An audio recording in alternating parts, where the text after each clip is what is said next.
Favourite show, क्योंकि सास भी कभी बहू थी। अपनी आने वाली कहानी में आपके लिए क्या कुछ नया और एक्साइटिंग ला रहा है, चलिए बात करते हैं दोस्तों।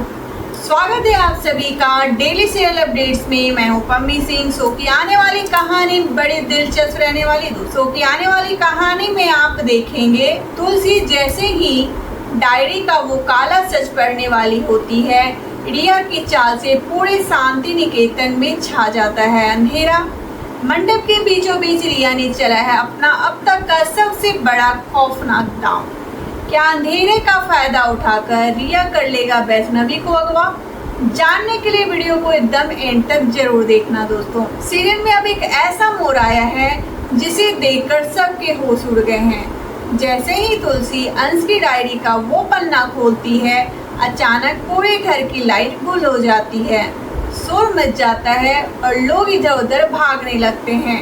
इसी अफरा तफरी का फायदा उठाकर रिया सीधे मंडप की तरफ दौड़ता है। पार्थ को शक हो जाता है कि रिया की कोई साजिश है।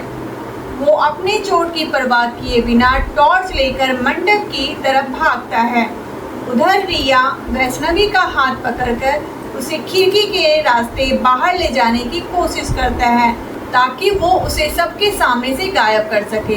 दूसरी तरफ तुलसी अंधेरे में ही चिल्लाती है, रिया मुझे पता है तुम यही हो, अपनी ये गंदी हरकतें बंद करो। तुलसी की आवाज़ सुनकर रिया ठिठक जाता है, लेकिन वो डरने के बजाय एक जोरदार ठहाका मारता है और कहता है, तुलसी तुम इस डायरी के पन्ने पढ़ती रह जाओगी और तब तक मैं वैष्णवी को लेकर इस घर से कोसों दूर निकल जाऊं। तभी सस्पेंस का असली धमाका होता है दोस्तों। जब लाइट आती है तो मंडप खाली मिलता है।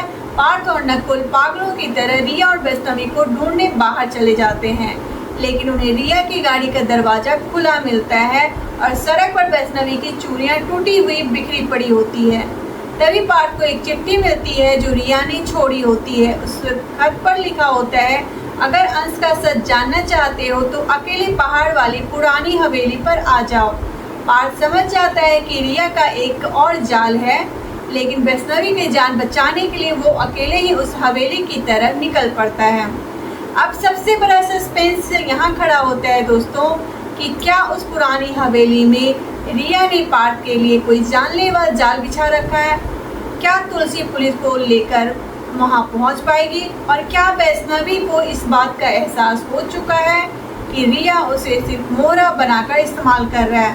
तो दोस्तों आपको क्या लगता है? अपनी राय कमेंट्स में जरूर बताएं। और अगर आपको ये वीडियो अच्छी लगी हो तो अभी डेली सीरियल अपडेट को सब्सक्राइब करके बेल आइकन जरूर दबा दें। तो मिलते हैं अगली वीडियो में, तब तक के लिए बाय बाय।